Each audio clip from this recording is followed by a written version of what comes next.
Саламатсыңар, урматтуу жолдоштор. Бүгүн биз силер менен кайрадан кыргыз элинин Манас баатырлык эпосу жөнүндөгү көрсөтүүлөрүбүздү улантабыз. Мен силерге мурда айткандай, мен Манасчы Сагынбай Оразбактын вариантынын негизинде кара сөз түрүндө 5 томдуу Манас романын жазгам. Мына силер бул Манас роман китептер силердин алдыңарда, көз алдыңарда турат. Бул романдардын баарын мен Кыргыз Республикасынын билим берүү академиясынын текшерүүсүнөн өткөрүп, азыркы учурда бул китептерин орто мектептердин кыргыз тил адабияты программасына Манас эпосун окутууда кошумча окуу куралы катары сунушталган. Мындан тышкары мен мектеп окуучуларына жеңил болуш үчүн 8-11 класстын окуучулары үчүн мындай кылып атайын жумушчу дептерлер дагы түзгөнмүн. Бул жумушчу дептерлер дагы учурда Кыргыз билим берүү академиясы тарабынан мектептер программасына киргизилди. Биздин баатырдык эпосубуздун мындан ары даңазалоо максатында мен азыр 3 илтиктин 2 бөлүгү Семетейдин үстүнө иштеп жатамын. Мен азыр Семетей боюнча романдын 1 бөлүгүн бүтүрүп, азыр 2 бөлүктүн үстүнө иштеп жатканым. Биздин эпосубузду дүйнө жүзүнө жайылтуу боюнча аракеттерин улантып, мен өзүмдүн 5 томдуу Манас романымды орус тилине которуп, атайын сайт ачып, epos-manas.com деп ошол сайтка өзүмдүн романымды кыргызча жана орусча варианттарын коюп салдым. Кимде ким кааласа ошол жерден чыгарманы алып окуса болот. Биздин Манас баатырлык эпосубузду мындан ары дагы жайылтуу максатында мен ошондой эле ушул сүйлөп жаткан видеороликтеримди азыр орус тилинде да чыгарып жатамын. Орус тилиндеги видеороликтер дүйнө жүзүнүн 112 тилиндеги субтитрлер менен коштолуп жатат. Мунун өзү дүйнөнүн кайсы гана жашоочусу болбосун биздин Манас жөнүндөгү маалыматтарды ошол видеороликти көрүү менен өзүнүн каалаган тилинде же өзүнүн эне тилинде же өзү каалаган башка тилде көрсө болот дегенди түшүндүрөт. Ошондуктан мен силерден суранат элем, бул видеороликтер жөнүндөгү кабарды өзүңөрдүн чет мамлекеттердеги жашап жаткан тууган уруктарыңарга, тааныш билиштериңерге айтсаңар, Манас эпосун жайылтууга чоң көмөк көрсөткөн болот меңер. Эми болсо мен өзүмдүн романымды окууну улантсам.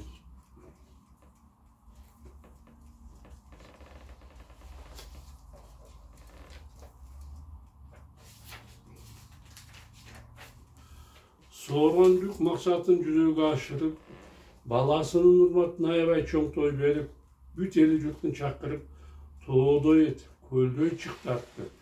Келгендер армансыз эткир тоюшуп, майдан жеп, кымыздан ичип, ыраазы болуп үйлөрүнө кайтышты.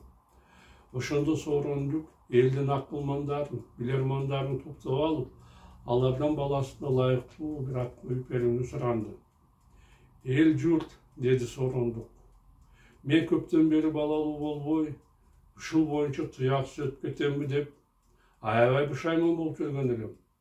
Бирок Кудайым ооруп мага бала берди. Болгондо да эркек балалуу болдум. Элибиздин каадатын сактап, ага той бердим. Баарыңар тоюма ыраазы болсоңор керек. Ооба, той аябай мыкты өттү. Сага рахмат деп жергиликтегилердин баары чуулдашты. Тоюма ыраазы болсоңор, мен аябай кубанычтамын.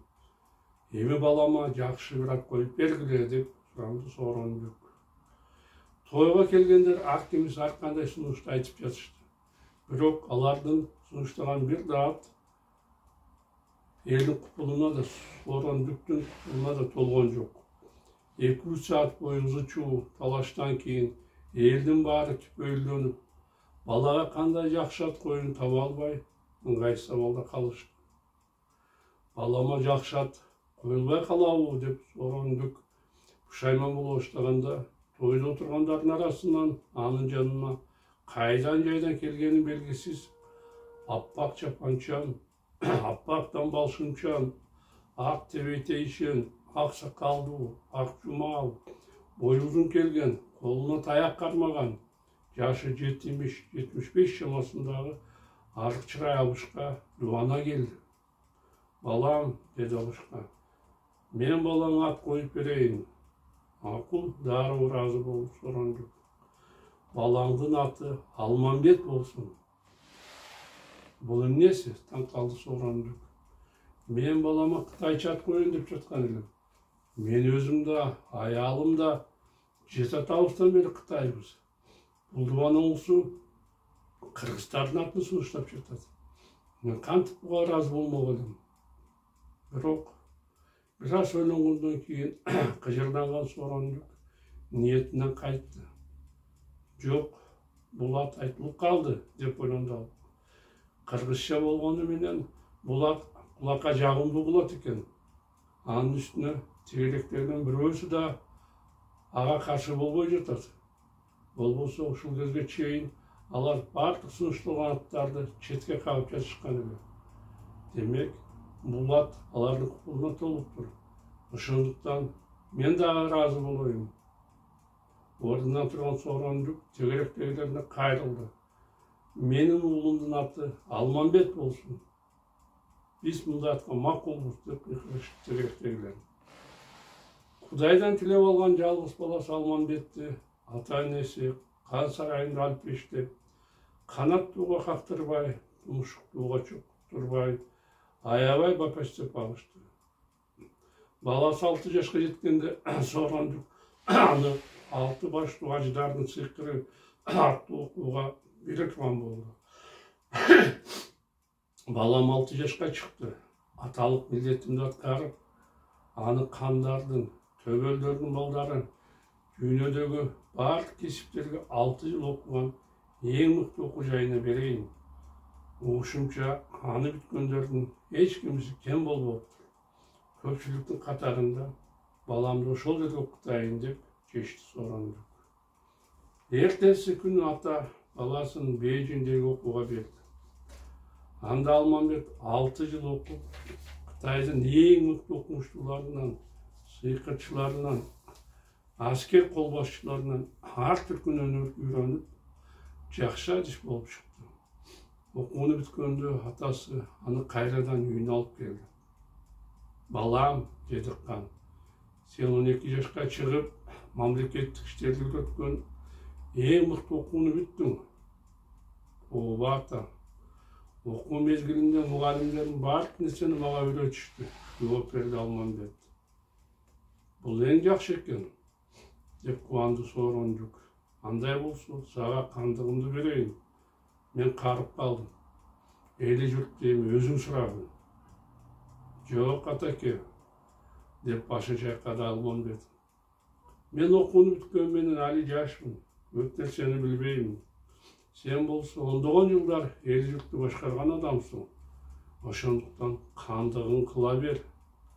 Мен жаныңда жүрүп, жок дегенде 3-4 жыл сенден таалим алайын. Ошондон кийин гана кандыкка отурайын. Жок балам, кандык деп дей турганыңа толук ишенем. Сен билимдүү, акылдуу, данышман баласың. Кандай маселе болсо да аны чече аласың. Эгерде кандайдыр бир чече албаган суроо болсо, мага айт. Аны чечкенге өзүмдүн кеңешимди беремин. Балам, андай болсо мен макулмун деп разы болду Алмамбет. Атасынын батасын алган бала эл журттун сурай баштады. Алмамбет ушунчалык адилеттүү, таанышман болгондуктан атасы бийлеген Таңшаң түгүл бүт какан журттун сурай баштады. Ал арыз муун айтып келген мекендештерине калыстык кылып, Алардын маселесин адилеттүүлүк менен чечкенге аракет кылып жатты. Башка кандарга окшоп, ал кан сарайында гана отуруп, эл журттун маселесин чечпестен, эли журту менен жакындан таанышайын деп улам бир шаарга барып жатты. Кытайдын элинде ошол кезде бир кандуу салт бар экен.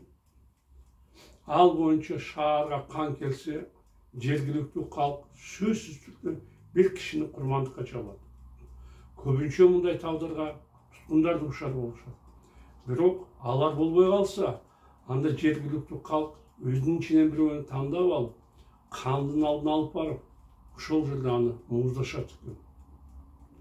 Көнүмүш адат боюнча Алмамбет барган биринчи шаарда ушул кандуу салтты жүзөгө ашырып, бир туткун жигиттин кол бутун байлап, муздаганга даярдана башташты.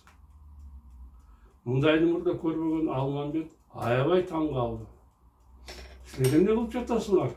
Деп сурады ал шаар башчысынан. Ханым, таазим кыла жооп берди шаар башчысы. Салт боюнча шаарга кан келгенде биз сөзсүз түрдө адамдан курмандык чалышыбыз керек. Ошондуктан бул туткунду азыр мууздайбыз. Жок, башын чайкады Алмамбет. Бул салт өтө жаман, кандуу, адамгерчиликке туура келбейт. Ошондуктан ал мыйзамдуу түрдө жокко чыгарылып, мындан кийин эч ким курмандыкка чалынбасын. Бул жар адамдарды мууздап үйрөнүп калган төбөлөргө жаккан жок. Бирок жөнөкөй калк Алмамбеттин адамгерчиликтүүлүгүнө аябай ыраазы болуп. Азаматсың Алмамбет, жаша ханыбыз деп алага ызы чуу салышты. Ошондон кийин Алмамбет барган шаарларында бул мыйзамды жокко чыгарып жатты. Мындай адамгерчилиги, калыстыгы менен Алмамбет эли журтунун кутулуна толуп, даңкы бүт каканчындын элине жайылды. Анын мартабасы өсүп, атагы өзүнүн жеринде гана эмес, түп Бейжиңдин элине, жалпы Кытай журтуна тарады. Алмамбеттин кадыр барып өсө баштаганына бүт төбөлдөрдүн гана эмес, атүгүл Эсенкандын иши тарады. Бул мезгилде Сооронбүктүн кандыгынын жанына Анжияндан, Манастан качкан Алооке менен Коңурбай келишти.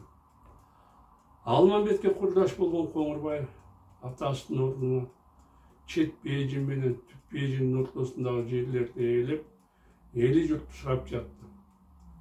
Кыргыздардан жеңилип, Ала тоодон сүрүлүп, Манастан качып келгенин аябай ыза болуп, кек алууга камданган баатыр жанына дайыма 6000 жайсанды, 1000 калдайды алып, аларга согушу нукмаларын үйрөтүп, күнү түнү машкырып жатты. Мунун артынан Анжоокелик даңкы бүт каканчынга тарады. Өзүнүн жигиттерине, аскерлерине ишенген Коңурбай коңшулашкан кандыктардын жерлерине көз арта баштады. Мындай ач көздүктөн Сооронбүк дагы четте калбады.